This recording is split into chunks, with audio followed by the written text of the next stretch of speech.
Hi, my name is Gabby and welcome to my channel, Gabby on Paper. In today's video, we are going to go through the month of September and go over how much I spent in each of my categories. So let's go ahead and get started.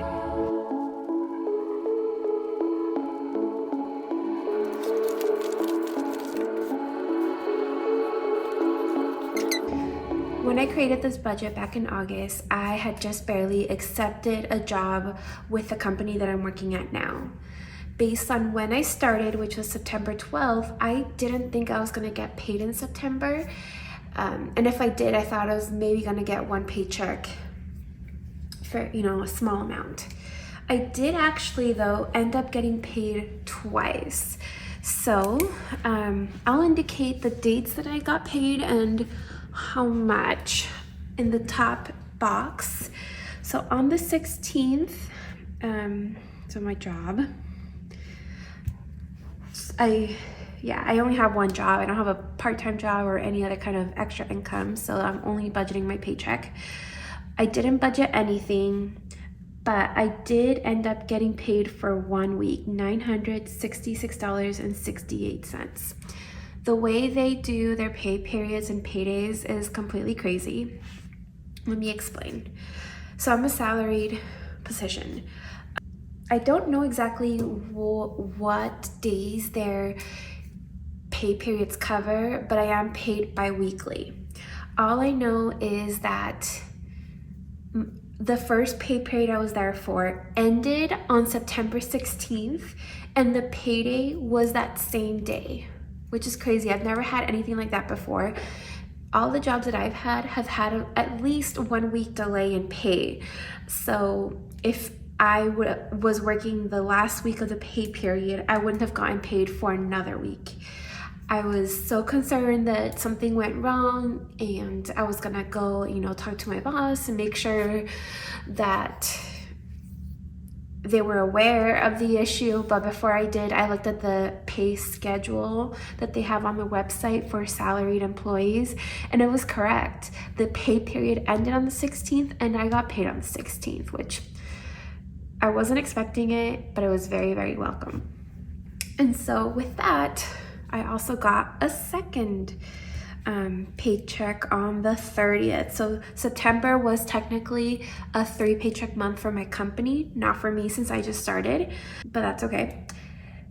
I got $1,837.68 on my second paycheck with my company. This was for a full 2 weeks, but it does not have any deductions.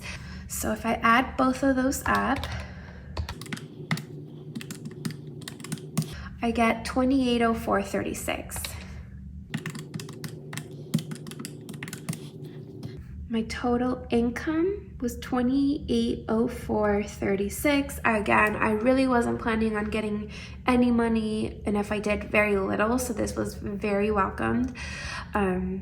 So that's why there's nothing here. I just wasn't thinking I'd get money this early. The savings, I pulled out the exact amount for my budget, and I did go over budget, you'll see, but I didn't have to pull any more from my savings because I got paid for my jobs. So the $2895.98 is what I used of my savings, and I pulled that at the end of August to fund the entire month.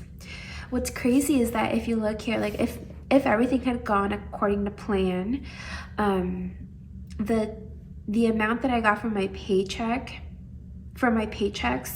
would have actually almost nearly covered the amount I had budgeted for the month. So that's kind of wild considering I was not expecting this much money.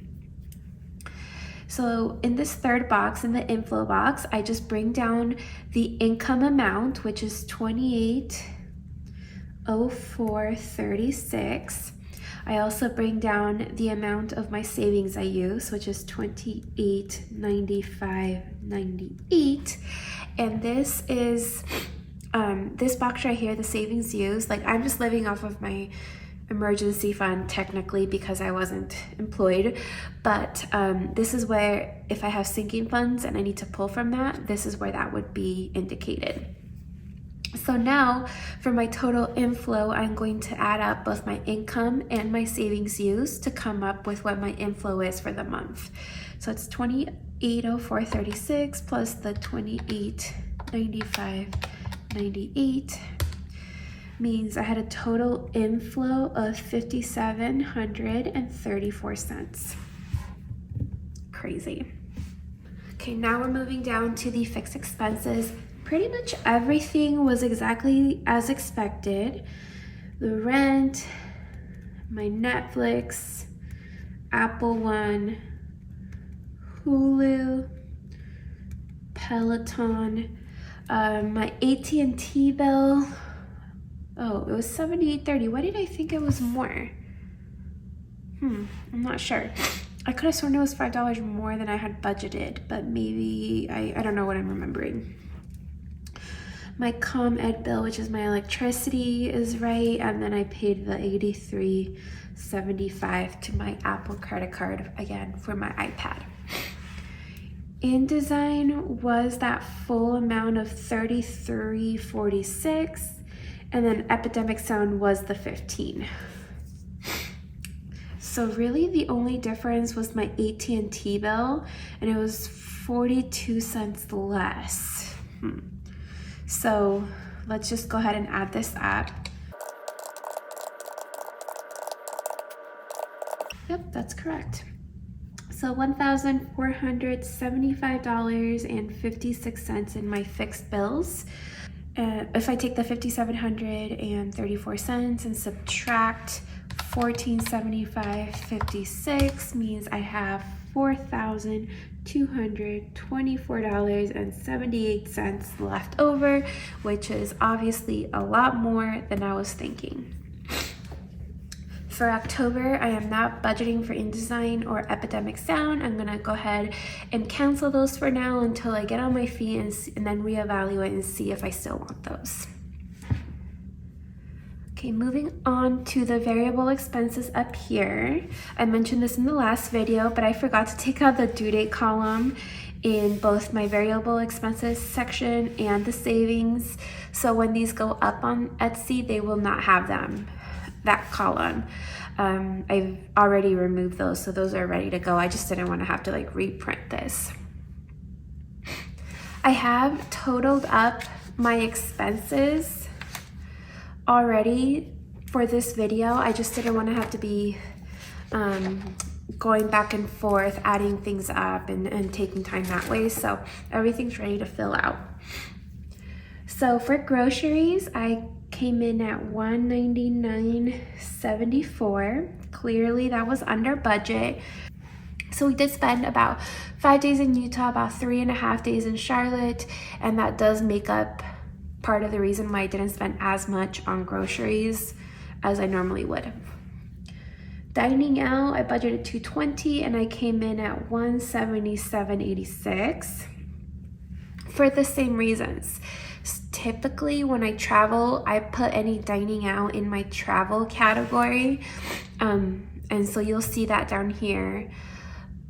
This time around though, I tried to, rather than categorizing everything in travel for our trip to Utah, since it was unexpected, I did pull out some of these items and put them in the categories that they belong. Like these 3, for example, are dining out items that normally would have been under travel because they happen in Utah, but I put them in the dining out category just to kind of offset how much the travel expenses would be. I did the same for groceries, treats, miscellaneous. Just if there was a little room, I added it to that. I don't know what I was thinking. I don't know if that was the right move, but that's what I did. Treats, I spent $48.61. I mean, same thing with the treats and the groceries. Some of these Utah purchases include treat items that I put in the treats category. That's why I'm not sure if this is a good amount for just a regular month here in Chicago. October will be my trial month, I guess. Entertainment, budgeted $75, only spent $26.49. I don't know why, I don't remember why I budgeted so much. Let's take a look.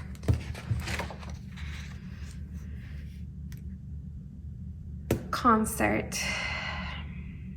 Oh yeah, so there was a concert. I was hoping to go to a rooftop cinema and potentially a movie, but two of those things got canceled. We did go to the concert and that was a lot of fun. This is for the meal before the concert. We went to the Time Out Market here in Chicago. It's like a food hall where, you know, you can go to the different vendors and buy different types of food. It's pretty good. Transportation, I spent $85. $75 was for my monthly pass, and I bought that the first day at my new job, but I did have to add $10 earlier in the month for just like random train and bus rides that I needed to take. So even though I'm over budget, I'm okay with that. Hobbies, I spent $69.58 on hobbies, and it was planner season in September, and I bought my planner for 2023, so I'm excited to have that. It kind of sucks that I have to wait a few months to use it, but it'll be ready to go, you know, once the time does come around. And thankfully, I mean, I didn't think I would be making any other purchases because $5 and change is really not enough to buy anything.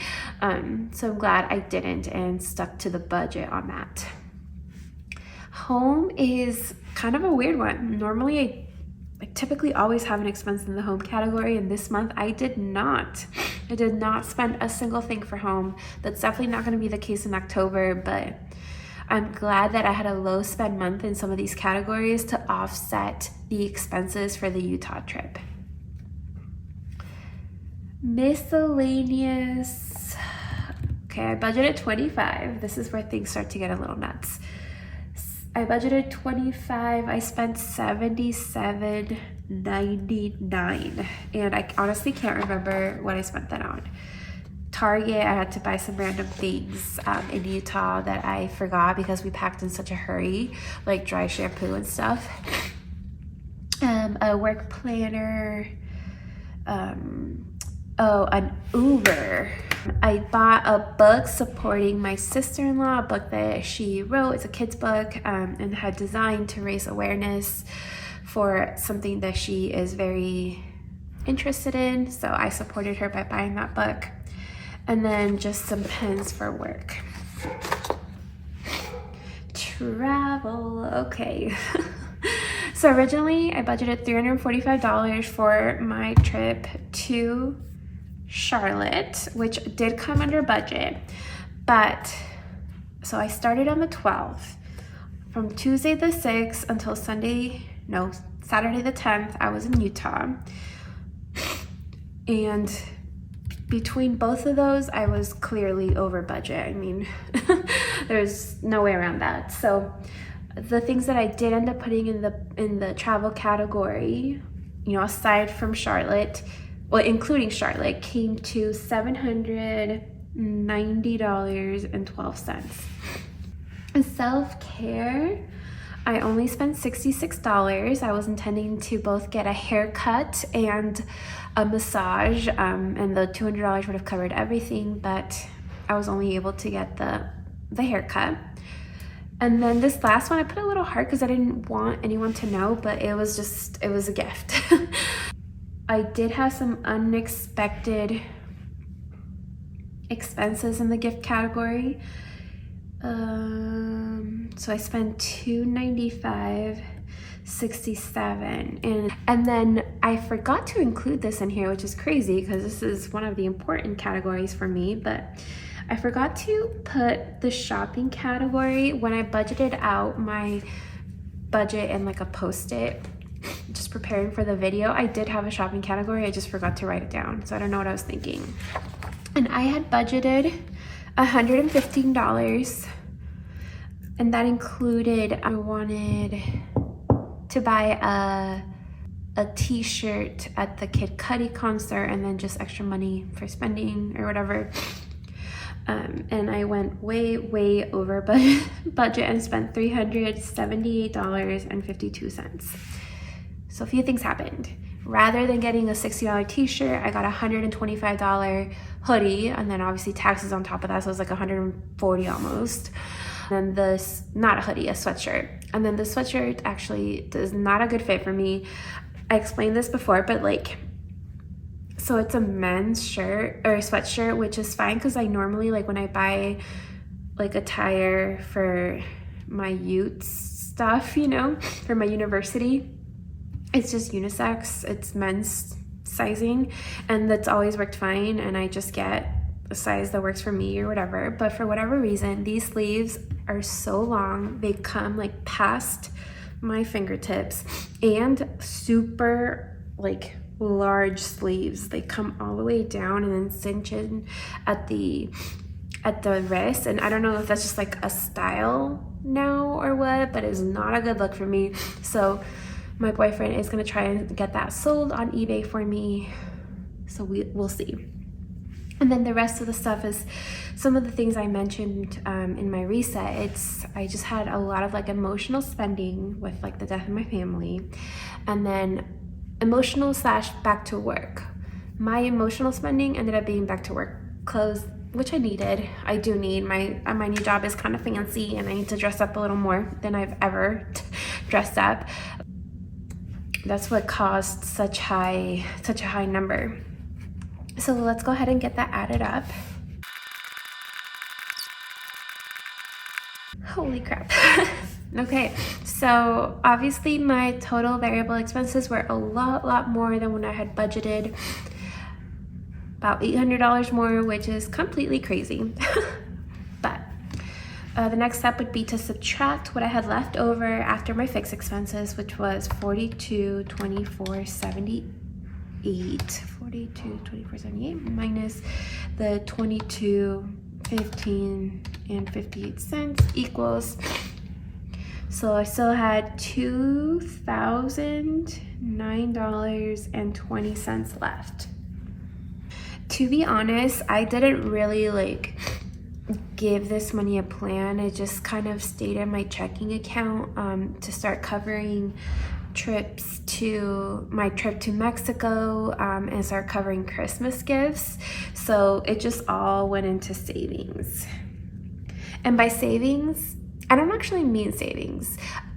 As I've mentioned, I am now using the budgeting software YNAB, or You Need a Budget, and the goal there is to get 1 month ahead. So that is something I've been working on. I was working on funding October as much as possible with these checks that I wasn't expecting to get 1 month ahead, and I'm not fully there, but that's kind of what I went towards. It's like funding Christmas and stuff, and then towards starting to pay for all of my October bills. So we'll just put that under savings because I'm not really sure how to categorize it right now. It's just kind of a weird situation that I really wasn't expecting. And so with that, all the money is accounted for, kind of. Okay, so now I'm just gonna take a second to go through and highlight all my categories.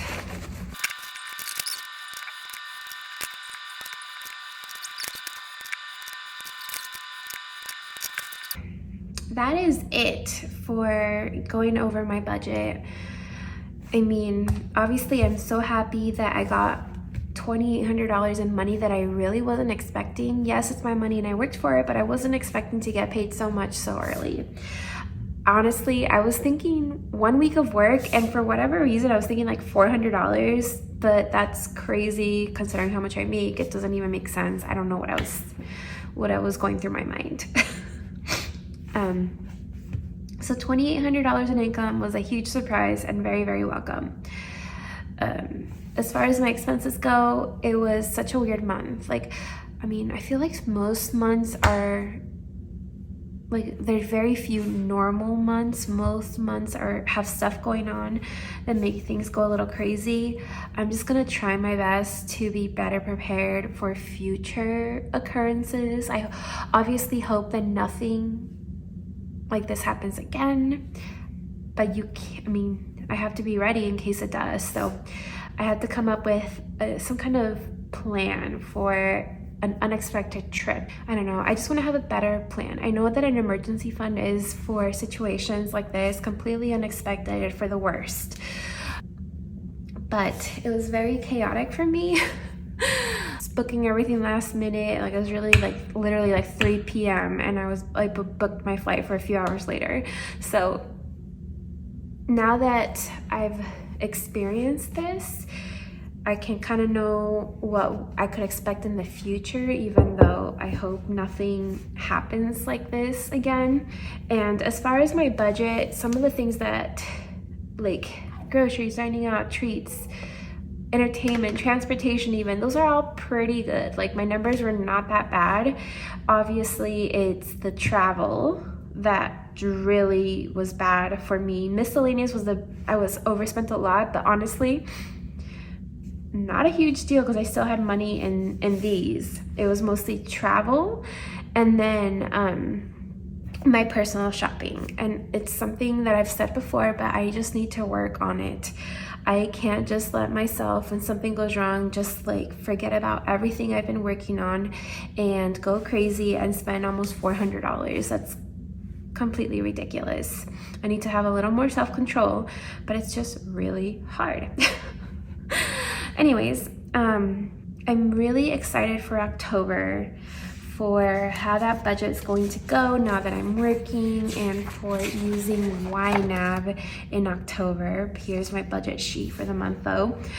I'm just excited to see how things go, what my paychecks will actually look like with all the deductions. This is what I estimated, but I don't know. I'm ready for the last quarter of the year. I'm ready for the holidays, for my trip to Mexico. I'm ready for 2023. I am just ready to put this year behind us. I mean, I think I had a pretty good year, even with all of my unemployment. I had saved up enough money that it wasn't a big deal. I wasn't feeling really stressed or anything. So I'm just ready to start moving forward again. Anyways, if you made it this far, thank you so much. If you haven't done so already, make sure you give this video a thumbs up and make sure you subscribe. Bye.